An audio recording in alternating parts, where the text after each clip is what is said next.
Venus is viewed as the awful sister of Earth.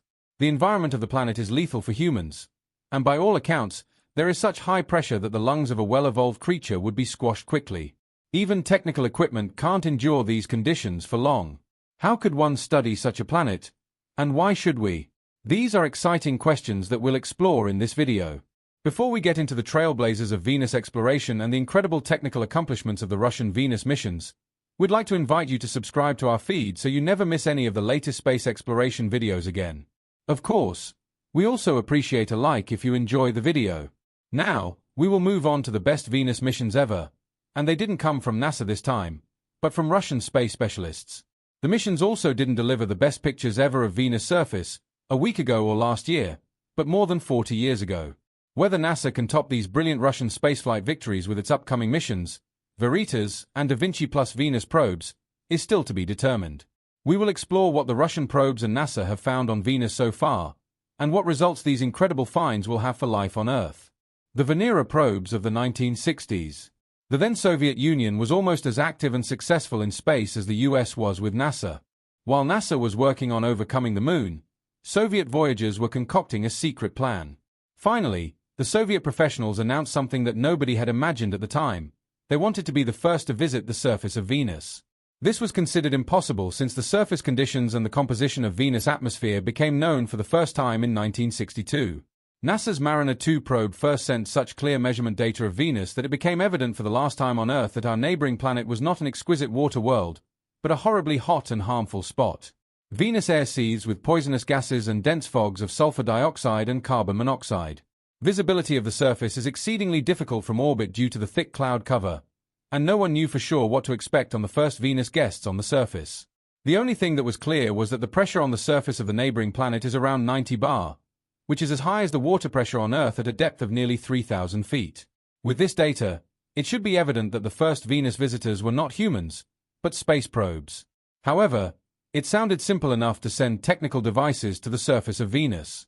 Even this was considered unimaginable during the 1960s and 70s because our sister planet had not only poisons and extreme pressure, but also maximum temperatures of 878 degrees Fahrenheit, which could melt almost all human technology immediately if the pressure hadn't already crushed cameras or sensors. So, the world appropriately doubted the plans of the Soviets, and barely anyone truly believed in the success of the missions. But then, the Venera probes exceeded all expectations. They sent the first sharply detailed pictures of the surface of another planet and allowed humans to explore an extraterrestrial world for the first time.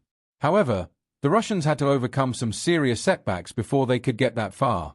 The first Venera probes either went past Venus, crashed during landing, or the technology failed during landing. But the Russian scientists didn't give up easily. They sent many probes to Venus. On October 22, 1975, Venera 9 was able to send the first picture of the surface of Venus. The black and white photograph showed a close-up of rocks. During its trip to the surface, Venera 9 gathered data from the atmosphere of an alien planet for the first time, over the course of 53 minutes. This was another breakthrough, but it was soon surpassed. Just a short time later, about 7 years after, technology had made great strides. For the first time, Venera 12 had an all-encompassing camera system on board, which, surrounded by a thick heat shield, provided an overall picture of the surface of Venus. On March 1, 1982, the probe successfully landed on Venus and took amazing pictures of a yellow and greenish-brown world. With these pictures, it was clear that Venus was also like Earth in some ways, despite the obvious differences in surface temperature and atmospheric composition.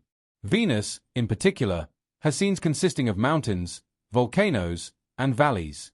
There is no indication of the extreme heat and poisonous gases in these tranquil and beautiful-looking pictures. In fact, many of these mountains are active volcanoes that regularly expel lethal gas mixtures and ash clouds into Venus' atmosphere. Magellan probe and pictures of the surface of Venus in 1989. NASA followed up, even though the US didn't want to challenge the hazardous trip to the surface of Venus with the Magellan probe. NASA sent an orbiter that observed and mapped our neighboring planet from a safe distance.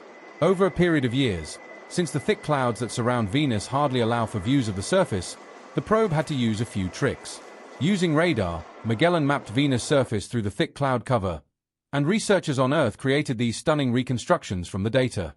The pictures provided, for the first time, an intriguing general impression of the surface conditions and climatic cycles on Venus.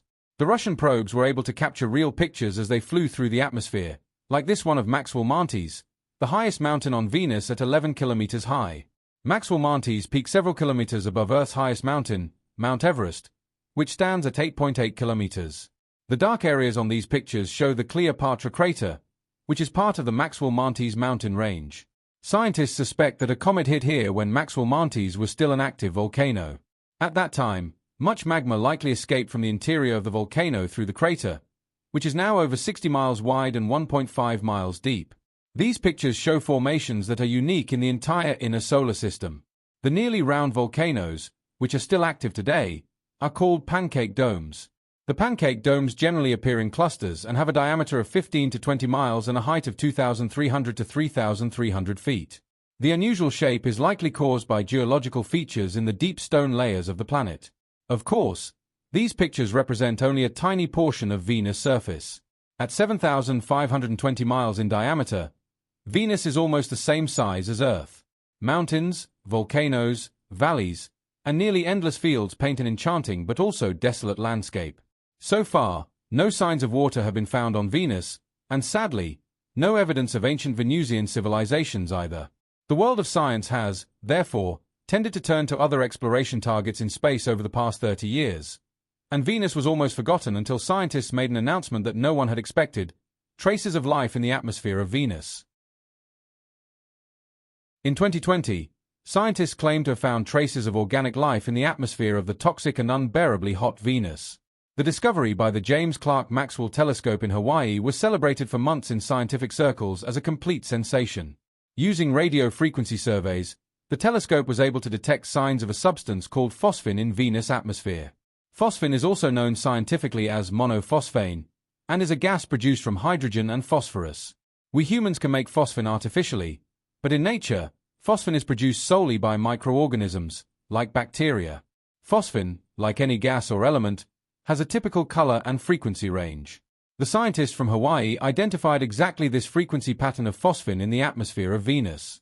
Among scientists, such signs of life outside Earth are called biosignatures. Scientists are constantly looking carefully for such biosignatures, and all known measurement data from telescopes on Earth and data from probes point to solid evidence of life outside Earth. With this discovery, the interest of scientists and NASA once again turned toward Venus. Although some specialists question whether the traces really point to phosphine or to microbes, there is enough evidence on Earth to suggest that life can exist in the harshest environments. In Yellowstone National Park in the United States alone, there are many hot springs where poisonous waters leak up from the depths of a volcano. Even though humans and organic material in these springs quickly experience severe damage, microorganisms have been found in these acidic stocks that have adapted perfectly to the environment. Advocates of the theory that microorganisms might exist on Venus suspect that the microorganisms enter the atmosphere through volcanism. These pictures show Magellan's recordings of Mat Mon's activity. Venus' largest volcano could be nearly erupting. Tracks around the volcano tell scientists that Mat Mons is likely to expel large amounts of gases and ash into the atmosphere in the process, rather than surges of hot lava. The new Venus mission, following the discovery of signs of life in the atmosphere of Venus, became known. NASA allocated enough resources for renewed exploration of this intriguing planet. It is true that Venus will never be colonized by settlers like Mars or act as a substitute home for humans.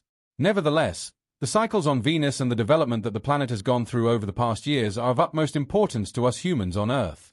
After all, scientists suspect that, long ago, Venus was a planet with a hospitable climate, seasons, and water. At present, it is believed that a runaway greenhouse effect, similar to the one ongoing on Earth, was responsible for drying out the. What's more, changing it into a harmful and cold world, specialists could make significant inferences about the advancement of our country from the destiny of Earth's sister planet.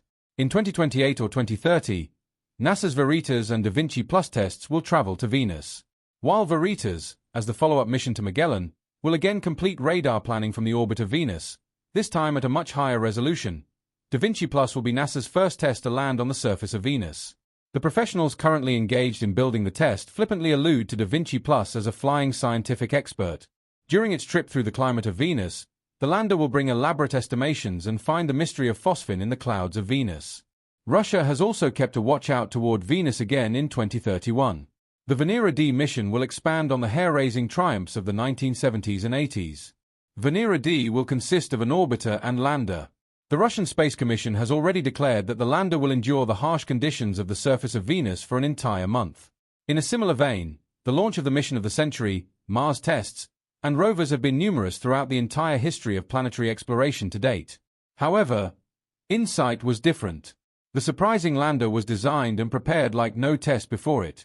Researchers associated with the undertaking anxiously watched the launch of the Atlas V rocket that would carry InSight into space on May 5, 2018. The time had come, and the shuttle took off from the Vandenberg Air Force Base and set out on its journey. At NASA, the launch of the mission was seen with mixed feelings. By then, the majority of the planned Mars missions had failed, either never launching or failing once they reached Mars. Millions were lost as a result, and no one knew what InSight's fate would be. InSight also began with an issue. A past launch attempt had been delayed for years due to a vacuum seal problem in the size instrument, but it eventually worked out fine in Earth orbit. InSight slowly detached from the rocket stages and then drifted freely in space. The lander was in space for 6.5 months, covering 484 million kilometers until it entered the thin atmosphere of Mars, 125 kilometers above the surface, on November 26, 2018. The test, which weighed only 700 kilograms, jumped through the atmosphere at nearly 20,000 kilometers per hour, enduring temperatures of around 1,500 degrees Celsius. To ensure that the fine measuring instruments on board and the wide variety of other expensive contrivances could withstand this intense pressure, InSight was safely packed in a type of protective cover. The test covered the last few meters swinging from a parachute, and its own small rocket motors provided the necessary counterpush to allow the test to land safely and gently on the Martian soil. When it arrived, InSight began to unfold its solar panels and began taking initial measurements. Consequently, it began 4 years of exciting Mars investigation. Previous Mars missions also contained seismic measurement stations, but NASA's InSight was the first to bring a high-power seismic measurement station to Mars. NASA had previously sent 2 other primary missions to Mars equipped with seismometers. However, the technology of Viking 1 and Viking 2, which were launched in the 1970s, couldn't compare to the capabilities of InSight. Besides, the Viking missions were a bust. The seismometer of Viking 1 didn't work properly during the landing and couldn't be used at all. Viking 2 had the ability to take measurements, but the instruments were so poorly calibrated that after processing, it remained unclear whether the test's measurements were due to seismic activity or wind. InSight's central mission and challenges were to make up for the shortcomings of the Viking mission. After many years, the test's primary goal was clear: to study and investigate the interior of Mars.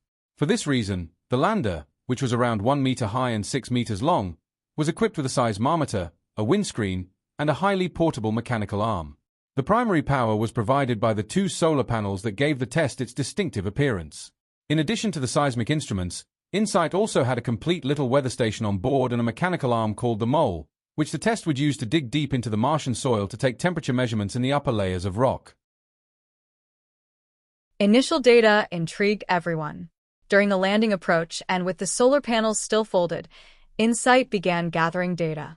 At NASA, researchers and specialists alike were on edge. The lander detected vibrations from Martian winds, and for the first time, it captured waves of water ice passing overhead. The sounds of Mars have been exciting for thousands of people online since the mission's launch. The mystery of seismic activity. Seismic signals are any vibrations or internal sounds that a planet encounters or produces, was now something we could study on Mars. Mars is not quiet inside, or at least we know that now, thanks to InSight. It had previously been unclear exactly how active Mars still is inside. Today, the planet appears to be a barren, rocky world with impressive rock formations, sweeping mountains, and deep gorges. Yet, there are no signs of life or vegetation, and there is no proof of liquid water. There are references to evaporated lakes and even whole seas and riverbeds, but where is all the water gone? If Mars was once a gentle water world, what happened to it? To answer that, InSight also monitored seismic activity.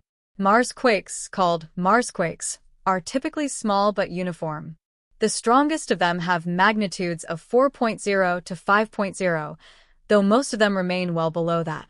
Mars' interior is fascinating as scientists recorded quakes with a repetitive frequency, almost like the human heartbeat.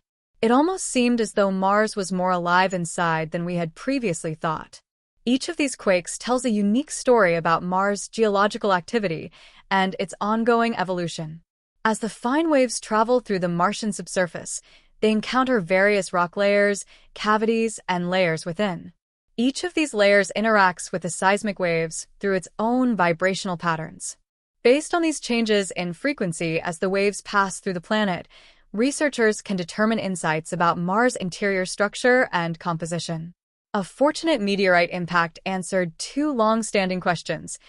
Does Mars still have a functioning core? And why did it become dry and lonely? The impact created vibrations that spread across the planet. These waves, which measured Mars almost from end to end, finally provided researchers with the answer. Mars does have a functioning core. The shock was that this core, about 1,830 kilometers wide, is believed to be liquid. Earth has a core of nearly solid iron, surrounded by fluid materials and an outer core that generates a stable magnetic field, protecting us from impacts from the universe. Mars' weak magnetic field was more than likely responsible for leaving the planet vulnerable to solar particles and cosmic radiation. The magnetic field specifically protects us from solar radiation, guiding the particles along its field lines into a kind of protective bubble. On Mars, this protection likely never developed as well, and solar winds and radiation from space hit our neighboring planet much harder. The atmosphere of Mars probably grew thinner over time, and water either escaped into space, retreated underground, or froze. If Mars used to be a world like Earth, it became desolate because of the lack of protection for its interior. Mission evidence has shown that Mars was once a planet with water, a temperate environment, and possibly even plants or simple life forms. Far below Mars' dusty surface, the InSight lander found evidence supporting these theories. Measurements showed a magnetic field that was 3 times stronger than researchers had suspected, suggesting a time when Mars had a denser atmosphere and perhaps liquid water on its surface. As InSight was unraveling the seismic secrets of Mars, the spacecraft experienced another surprising sound, a strange hum that sounded almost like a melody. After the pulses of Mars and the gentle whistling of the wind, it was as if Mars was nonchalantly humming away.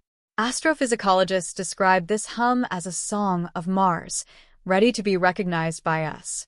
Compared to the barren and rocky surface, which has held few surprises aside from vast scenes and piles of rocks, the sounds of the planet have proven to be a treasure trove of new discoveries. For 4 years, InSight's seismic investigations studied nearly the entire interior of Mars, much like an X-ray. The seismic waves passed through the planet and revealed, among other things, that Mars has no tectonic plates like Earth. Maybe the surface seems to look like a solitary, strong outer planetary surface. Researchers had long thought this, and on account of understanding, affirmation finally came. The covering ended up being much thinner than expected, yet territorially, it has 2 or even 3 sublayers. The thickness of the straightforward outside is generally around 20 kilometers, where there are a few sublayers. It is up to 37 kilometers thick. Notwithstanding these large revelations, InSight has examined Mars' unpredictable climate, recorded typhoons and genuine twisters, and gathered a great many data on wind speed and direction.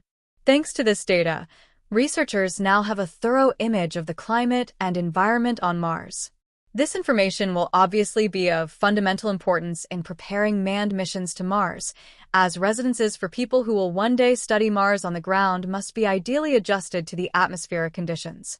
No individual can survive on the planet for an extended period outside a protected cover. The harsh Martian environment was also felt by understanding. After enduring various dust storms, so many deposits had formed that the solar chargers were increasingly failing. After 4 successful mission years, the end came for understanding. The power supply was basically no longer adequate. In December 2022, NASA announced the official end of the mission. July 21, 1969, has been immortalized in our history books forever. No wonder, because, as is well known, this was the day on which Neil Armstrong and Buzz Aldrin became the first humans to land on another celestial body. While the first manned moon landing is still unforgettable today and remains the center of many a great theory, the achievement reached the following year is sometimes overlooked. However, the successful Apollo 11 mission marked the end of the tumultuous space race. On December 15, 1970, the Soviets achieved something that no one had ever done before. They completed the first soft landing of a probe on another planet with Venera 7. Anyway, it was a long and sometimes uneven road before the robotic spacecraft landed on the surface of Venus. In the same breath, the first generation of Soviet Venus probes also reminds us how much our perspective on our neighboring planet has changed over the past few decades. Anyway, the Soviet Venus dream was sickly in the period that followed. The three probes that were to have been launched in 1961 and 1962 also failed to get past Earth's orbit, and as with the later moon landing, it was the USA that gained the ultimate advantage in the Venus race. On December 14, 1962, Mariner 2 became the first probe to not only pass by the planet of desire but also to send usable data back to Earth. This was no insignificant point, and one that Venera 2 failed to accomplish. In November 1965, the same applied to Venera 3, which was launched slightly later. But even so, on March 1, 1966, it became the first probe to crash uncontrolled onto the surface of an alien planet. However, because of the previous failures, the Soviet leadership decided to postpone their Venus ambitions for quite some time and reconsider past strategies. With success after Venera 4 had launched into space on June 12, 1967, it became the first probe to successfully send data from Venus' atmosphere. Around 4 months later, what the Venera probes found on Venus is now known to us. We know that the atmospheric pressure at the surface of Venus is 92 bar, but the members of the Venera 4 mission were not yet aware of this fact, which is why the probe descended unexpectedly slowly and couldn't reach the surface within the planned operating time. But overall, the sending of Venera 4 is considered the first fully successful Venus mission by the Soviet Union. Its measurements provided the understanding that the temperature 25 kilometers above the surface was 270 degrees Celsius, and also that the planet's atmosphere consisted predominantly of carbon dioxide, supplemented by small amounts of nitrogen, oxygen, and water vapor. Although the Venera 5 and Venera 6 probes launched in 1969 were also incapable of surviving Venus extreme pressure, this dual launch was considered a remarkable success. Later, each of the probes was able to send data about the atmosphere to Earth for nearly 50 minutes before they, too, were crushed by the extreme pressure. But then came the time for Venera 7, and with it the first space probe to land on the surface of Venus according to plan, and more importantly, soundly. After learning from the mistakes of the past, there was finally a probe that could withstand a pressure of 180 bar. And after Venera 7 made contact with the planet's surface on December 15, 1970, it was able to transmit a weak signal to the research stations on Earth for 23 minutes. During this time, the Venus Trailblazer also provided the insight that the temperature at its landing site was a scorching 475 degrees Celsius. It also showed what was required to build a subsequent probe capable of gathering far more extensive data from this alien, extreme world. The premature move of Universe 359 was followed by the celebrated series of Venera 8, which landed on the day side of Venus in July 1972. It found that it was as hot on the planet's surface as it is on a cloudy day on Earth. And although only 11 seconds of the 50-minute data transmission from the surface were used, the scientists on Earth now knew that Venus contains ammonia and that potassium, uranium, and thorium are inert in its soil. However, we had not yet been able to see the planet's surface directly. After Venera 8 had proven that photography on Venus was possible, Venera 9 and 10 provided the first pictures of the surface of Venus in October 1975, although still in coarse resolution. It's worth remembering that, while the James Webb telescopes of today provide us with razor-sharp pictures of the most distant structures in the nearby universe, this was the first time in humanity's history that a view of the surface of another planet was made available in detail. The black-and-white photographs revealed an almost smooth landscape covered with stones and rocks. Venera 11 and 12 should have brought a bit more color into the dark face of Venus in 1978, and they would have done so too if the coverings of the cameras had come off. But since this was not the case, only data was to appear on Earth, which was, however, tainted by the failure of some instruments. Venera 13 and 14, on the other hand, had a bit more visual luck. While the landers launched in the fall of 1981 landed on Venus, after their arrival in March 1982, they provided the world with the first high-resolution color pictures of its surface. Moreover, the microphones on Venera 13 recorded the sounds of Venus for the first time, or more precisely, the sounds of its wind. Simultaneously, this sound achievement marked the first time we were able to listen to a planet other than Earth. Most importantly, the Venera 13 lander operated on the surface of Venus for 127 minutes, almost much longer than planned. During this time, It took the aforementioned color photographs as well as conducted a significant sample analysis of the Venusian soil. Venera 14, however, suffered an embarrassing setback. While it was meant to analyze the properties of the soil, it instead inadvertently measured a popped lens cap. Venera 15 and 16 didn't take landers with them in 1983. Instead, they concentrated on mapping about a fourth of the planet's surface, delivering a significantly more detailed picture than the American Pioneer Venus 1. However, the Mellon probe, launched 6 years later, steered the results of Venus mapping back towards the USA. The reason being that Mellon did, in fact, produce global maps of the surface. From 1984 to 1986, there were 2 more successful Soviet Venus programs with Vega 1 and 2, but these missions. Additionally, this occurred nearly 50 years ago. So, what is the next stage? Well, if the Russian space organization, Roscosmos, has its way, the future of Venus missions will be called Venera D. However, this project is currently not yet beyond the concept stage, and as things stand, it won't be accepted until the rest of 2029 at the earliest. The test will consist of a satellite, a landing stage, and an inflatable floating in the atmosphere. In detail, the parts of Venera D are to examine the flammable gas envelope, investigate any volcanic activity, and photograph the surface.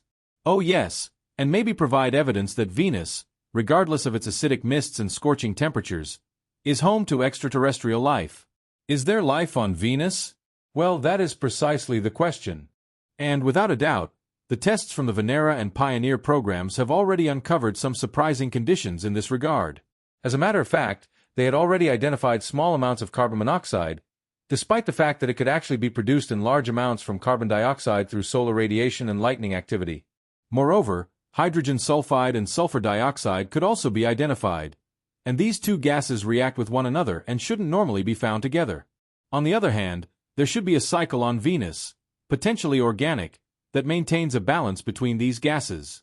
Then there is carbonyl sulfide, which also exists on Venus and, according to our understanding, can scarcely emerge without organic cycles. No less dubious is the discovery of the gas phosphine, which is also seen as a marker of biogenic cycles. However, some scientists question whether the corresponding spectral signature really originates from phosphine. What is no longer in doubt, however, is the fact that all the major building blocks of life can withstand the harsh conditions of Venus clouds. This was recently demonstrated in an experiment in which amino acids were exposed to highly concentrated sulfuric acid. In fact, the amino acids remained stable even when the sulfuric acid was mixed with other chemicals found in Venus clouds, such as carbon monoxide and iron oxide.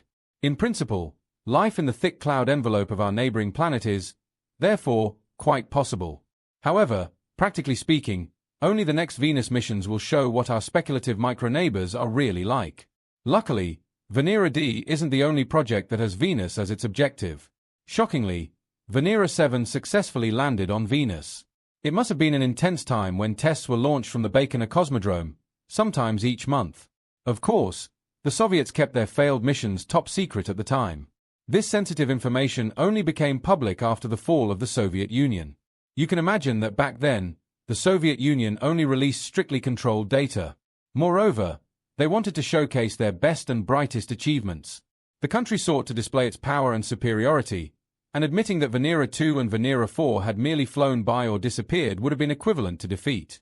The first successful landings on Venus were reported in the international press with Venera 7. The Soviets accomplished the impossible and effectively showed the USA their technical supremacy. This was in 1970 when the Cold War and the space race were at their peak. The US had landed on the Moon in 1969, and the Soviet Union naturally wanted to counter this with the first landing on another planet, and Venus, to boot. The Soviet Union succeeded in delivering a significant blow with Venera 9. The Soviets raised the stakes, and in 1975, data transmission from Venus to Earth worked for the first time. The country proudly declared that it had the first definitive data on the surface of Venus, as well as some blurry pictures. Anyone who now believes that these victories were the pinnacle of the missions is mistaken. This was just the beginning, and it was the motivation to build more tests that would endure the harsh conditions of Venus for longer and provide even more data. USA versus Soviet, War of the Worlds. East versus West. It was a conflict of superpowers. After World War II, the successful Western powers and Russia split. After the October Revolution, a socialist system emerged in Russia under the leadership of the Soviet Union. The philosophical differences between the capitalist West and the socialist East led to profound distrust and a policy of isolation and confrontation. The period after World War II was one of tension. East and West engaged in a technological arms race, and the space race was one of the most fascinating and intense times of the Cold War. Although this time made many people fear another war, the extreme competition also brought humanity significant technological advancements and grand space missions. This space race officially kicked off on October 4, 1957, when the Soviet Union shocked the USA with the launch of Sputnik 1, the world's first artificial satellite. This achievement set off a massive reaction in the USA. They feared espionage from space, and more. This led to the rapid establishment of their own space agency, NASA. In the early years of the race, the Soviet Union was ahead. On April 12, 1961, Yuri Gagarin became the first person to orbit Earth aboard Vostok 1. This win was another slap in the face for the US. The Soviet Union celebrated the day as a great propaganda triumph, and Gagarin became a superstar. 2 years later, on June 16, 1963, Valentina Tereshkova became the first woman in space, and the Soviets scored another major victory. The USA responded, and President John F. Kennedy announced the inevitable landing of Americans on the moon. This objective was achieved on July 20, 1969, with the Apollo 11 mission. Neil Armstrong and Buzz Aldrin became the first men to walk on the moon, becoming legends, just like Yuri Gagarin. In order to outdo the Soviet Union, the USA also achieved other significant space milestones during this time. The Pioneer programs had provided the first detailed pictures of Mars and Venus, although these photographs were from flybys and not from the surface. After these missions, the US government and NASA announced their intention to send the first lander to Mars. The Soviets then chose Venus as their target and described the USA as too timid to explore the inhospitable planet. Shortly after the first successful Venera missions, the USA landed on Mars on July 20, 1976, with Viking 1. Viking 1 was the first spacecraft to land on Mars, sending back detailed photographs and scientific data from the Red Planet. One of the lesser-known details from this period is the fact that there was also collaboration in space. American and Soviet spacecraft were coupled in 1975 as part of the Apollo-Soyuz test project, resulting in a historic handshake in space. Venera 13 and 14 were the pinnacle of Venus exploration. Even today, specialists still marvel at the technology that, in the 1970s, was capable of overcoming a planet that is over 450 degrees Celsius hot and has a pressure 90 times that of Earth's atmosphere. After the early Venera missions successfully demonstrated that it was possible to land on Venus and send back data, the Soviets naturally wanted to go further. Venera 13 and 14 became headline missions, with excellent camera systems on board. Venera 13 delivered the first color photographs from the scorching hellscape of Venus when it landed on March 1, 1982. Venera 13 was equipped for the first time with a camera capable of taking color photos, a significant first for Venus and a meaningful step forward in space exploration. Venera 13 landed successfully and immediately began collecting data. The spacecraft not only sent back the first color photographs of Venus' surface, but also conducted detailed soil sample analyses. The pictures revealed a harsh, rocky landscape with flat stones and a thin layer of sand. The colors of Venus' surface, a reddish-orange tint, were just as remarkable as the fact that these photographs were taken by a spacecraft that had landed on a hellish planet more than 40 million kilometers away. One small hiccup was that the camera could not fully extend, so the panoramic images remained incomplete. But the success was not far off. The drill continued, and just a few days later, Venera 14 arrived on March 5, 1982, and it, too, achieved the unimaginable, color panoramic pictures. Venus, with such sharpness and detail that researchers actually believe these pictures to be among the best in space research today. A specific feature of this mission was another drill system that was uniquely developed to take and break down much more soil tests. While Venera 13 performed strongly, Venera 14 struggled with a little, but crucial issue. The drill extended perfectly, but then arrived on one of the camera's lens covers, which had recently been dropped, rather than on the ground. By and by, the panoramic pictures and scientific discoveries of the Venera tests became legends of space travel and a proud tradition of the Soviet Union. Even many years later, the panoramic pictures taken by Venera 13 and 14 have lost none of their interest. The photograph showed Venus in all its cruel beauty, a world of broken rocks and rough scenes lying beneath a thick orange dimness. These pictures not only dazzled us, but are still amazing for researchers today who gain valuable information about the planet's geological cycles and surface from the developments and rock types. Venera 13 and 14 were the Soviets' last successful missions to Venus. Right up to the present day, A number of myths and legends surround the pictures from the mission. UFO sightings by a Soviet cosmonaut in 2020. Russian space explorer Ivan Vanna was on the ISS for quite a long time. During his investigation mission on the International Space Station, he recorded, in addition to other things, the Southern Lights, also known as Aurora Australis, from space. In the video, remarkable light movements unexpectedly appear, slowly floating above. The objects show up for around 52 seconds in the time-lapse video. Many people, including Vanna, believe the objects were non-earthly flying objects or UFOs. Vanna presented the video to his bosses for examination and never heard back. The video was basically ignored.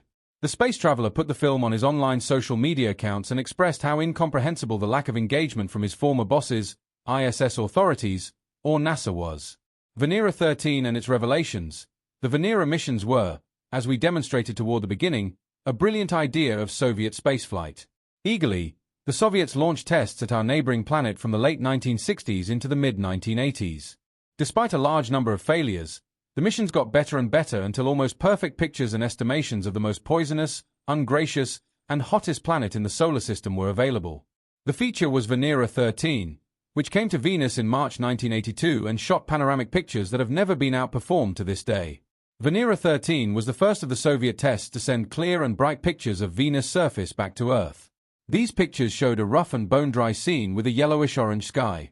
Today, various legends and theories encompass this mission, suggesting that the Soviets had dangerous data that they never shared with the rest of the world. It wasn't until Western scientists found hints of organic molecules in the air of Venus and, therefore, proof of life that voices were raised, suggesting that Russian researchers had known about this for a long time. But why didn't they share this information? Probably it was because of the savage Cold War contest between the US and the Soviet Union. The Soviet Union published the photos with which it could celebrate its victory, but dangerous data, as well as staggering discoveries, were kept secret so as not to give Western researchers an advantage. Likely, the Soviet Union itself expected to report one day the discovery of the first extraterrestrial life forms. However, then everything turned out differently. The state experienced a financial crisis, funds were missing to back additional costly space adventures, and finally, the Soviet Union fell. Maybe important data passed into the possession of the Russian government and science, or it was lost in the turmoil of the collapse. The case of Leonid's anomaly. Leonid's anomaly stunned the world in the mid-2010s. The astronomer reported what Russia, or the Soviet Union, purportedly really knew about Venus. Leonid's anomaly was a renowned Russian researcher who dedicated much of his career to the study of space and Venus specifically. After graduating from Leningrad Technical College, he worked for many years at the Abastumani Observatory. In 1968, he joined the Space Exploration Foundation, where he stayed for life. There, he headed the photometry and thermal radiometry laboratory. Anomaly was also involved in the Soviet Venera missions during the 1970s and 80s. Supposedly, the researcher had re-examined some old photographs of the Venera test and found something fantastic. According to his calculations, proof of 3 distinct living things could be seen in photos taken by the Soviet Venera 13 test in 1982. The different alien substances in the photographs are a circle-shaped object, a dark bat-like item, and a scorpion-like object. However, these claims were widely questioned by mainstream scientists, and Anomaly was also unable to prove his suspicions. Many specialists dismissed the idea that the aliens identified by the researcher were really curios, etc., or scientific disturbances in the photos. Some could also have been caused by natural geological processes on Venus. 2 of the aliens he claimed to have seen were therefore identified as mechanical pieces of the Venera 13 test itself. The photographs he analyzed were not secret, but the very ones published by the Soviet Space Agency after the test landed on Venus in 1982. Generally, despite Anomaly being a respected researcher in his field, his claims about life on Venus were never accepted by most of his colleagues. The researcher died on September 7, 2019. Despite all the refutations and notoriety, hypotheses around further suppressed proof and photographs of aliens never totally halted. The data strategy of organizations such as the Russian Space Agency or NASA also doesn't exactly contribute to the way that one might like to trust. These organizations, time and again, lie, and there are too many signs that there are things in space that official organizations hide from us. The concealed mishaps of Russian spaceflight alone again tempt us to give little confidence. The history of spaceflight knows victorious triumphs as well as unfortunate mishaps. During the Cold War, the space race between the US and Soviet Union was an image of contest between the 2 superpowers. Everybody wanted to win, and neither superpower could bear failure or losses. When the US lost Apollo 1 while still on the ground and 3 astronauts were tragically burned to death, an entire nation grieved. The shock sank in, but President Kennedy was not discouraged. He wanted to see Americans on the moon and continued to push the program forward. Unfortunate mishaps are also said to have happened to the Soviet Union, and they were concealed as much as possible so as not to show their own weakness. It is claimed that before Yuri Gagarin's notable trip in 1961, other cosmonauts were launched into space and lost their lives. These missions were concealed by the Soviet government. The world was shown only the photos of the hero, Yuri Gagarin, and the secrecy succeeded completely. A real and recorded incident is the Nelen catastrophe of 1960, when an explosion occurred during the trial of an intercontinental ballistic missile at the Baikonur Cosmodrome, killing many people, including Marshal Mitten Nelen. This episode was kept secret by the Soviet government for nearly 30 years. Another unfortunate incident happened in 1967 with the Soyuz 1 mission. Cosmonaut Vladimir Komarov was launched into space despite known technical issues. The mission ended tragically when the spacecraft crashed during re-entry into Earth's atmosphere, killing Komarov. In 1971, 3 cosmonauts died during Soyuz 11's return to Earth. An unexpected drop in pressure in the spacecraft led to the deaths of the crew. The footage was shocking and still touches the hearts of many people today. The Soyuz 11 tragedy was the first, and so far only, incident in which people died directly in space. All other casualties, like the American Space Shuttle astronauts who died in the Challenger and Columbia accidents, died upon re-entry into Earth's atmosphere. There are also speculations about secret Soviet lunar missions. Some claim that the Soviet Union attempted manned lunar landings but failed, and these were kept secret. Although information continues to leak out and incidents or investigations continue to uncover bits of truth, many years later, we will probably never fully know what truly happened within Soviet spaceflight, but also at NASA. The discovery of organic particles led to speculation about the possible presence of life or, at least, conditions that could have supported life in the past. It is important to underline that organic particles do not necessarily mean life. In science, the term organic refers to carbon-containing compounds, whether they come from living organisms, active volcanoes on Venus, or other sources. Who would have thought that Venus, which is so harsh and infertile today, was a geographically highly dynamic celestial body quite recently? The surface of Venus is characterized by a multitude of volcanic designs. Some of these volcanoes might have been active within a time span of around 1 million years. In cosmological terms, this is an extremely recent period. Planetary scientists, the way that volcanic emissions might have occurred even in the near past, due to the presence of sulfur dioxide in high concentrations in the upper layers of the atmosphere, is intriguing. Moreover, the infrared radiation of Venus shows unmistakable irregularities that highlight dynamic volcanism.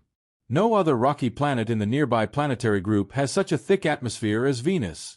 Carbon dioxide, with clouds of sulfuric acid, is responsible for the extreme heat on the planet due to its reflective properties.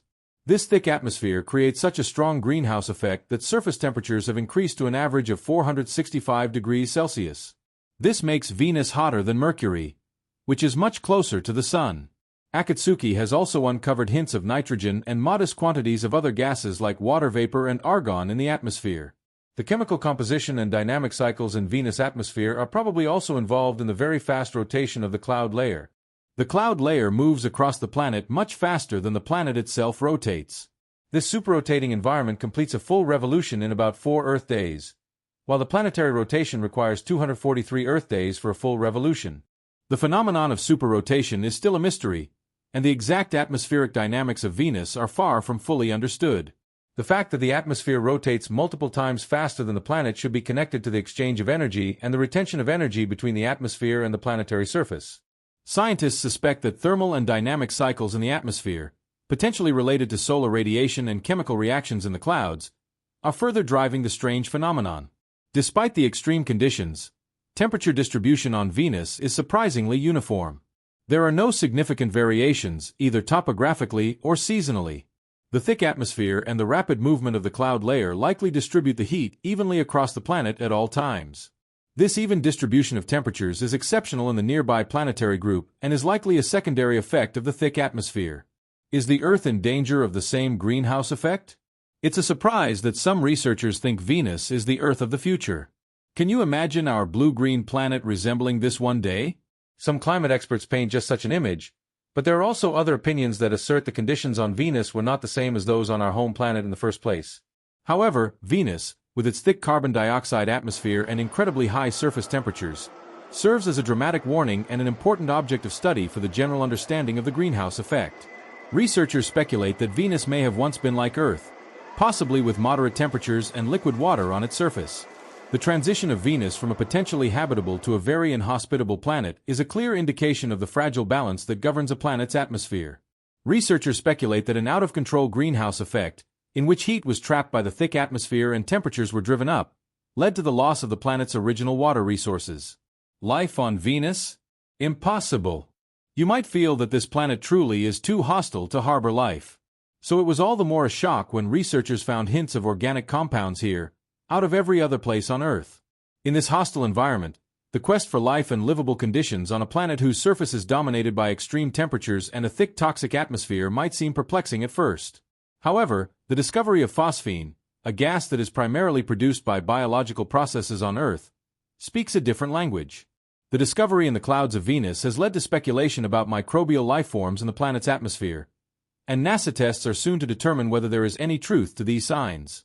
The possibility of life on Venus represents a surprising twist in the conversation about extraterrestrial life on other planets and reveals a whole new insight into the variety of potential living spaces in the universe.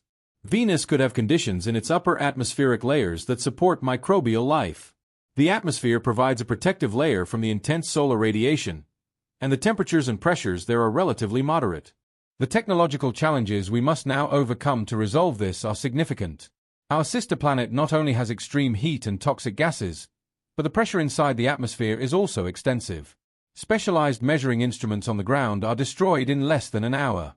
The best of the Venera probes lasted 40 minutes to just over an hour before succumbing to the heat and pressure. A probe that needs to investigate the phosphine deposits in Venus' atmosphere would need to work in orbit and still get close enough to Venus to examine the layers all over the planet, piece by piece, and study them in detail. A lander that descends slowly could provide further important data. However, this probe could only concentrate on a small portion of the atmosphere. But as Venus has its cloud band so well and evenly distributed, this could be enough to consider the hints of phosphine and potentially evidence of microorganisms around the planet. Da Vinci Plus and Veritas are on the path of life on Venus. After Mellin and Akatsuki, now comes Da Vinci Plus and Veritas. After the phosphine discoveries, NASA changed some of its plans at lightning speed, dropping a Neptune mission and planning 2 new Venus missions. The 2 missions aim to further unravel the mysteries of Venus, from its geologic history to the causes of its extreme climate, and of course, the newfound hints of life. The planned deep atmosphere Venus exploration of noble gases, chemistry, and imaging, as well as the Venus EMSF radio science, INSAR geology, and spectroscopy missions, are ambitious projects that will be launched in 2029. The 2 missions will examine the chemical composition of Venus' atmosphere in detail, recreate the history of the planet's development, and explore the possible presence of oceans in the past. Da Vinci Plus will provide high-resolution images of the surface to help us better understand the geological features of Venus. Veritas plans to recreate the geological history of Venus by mapping the surface and exploring the planet's outer layers.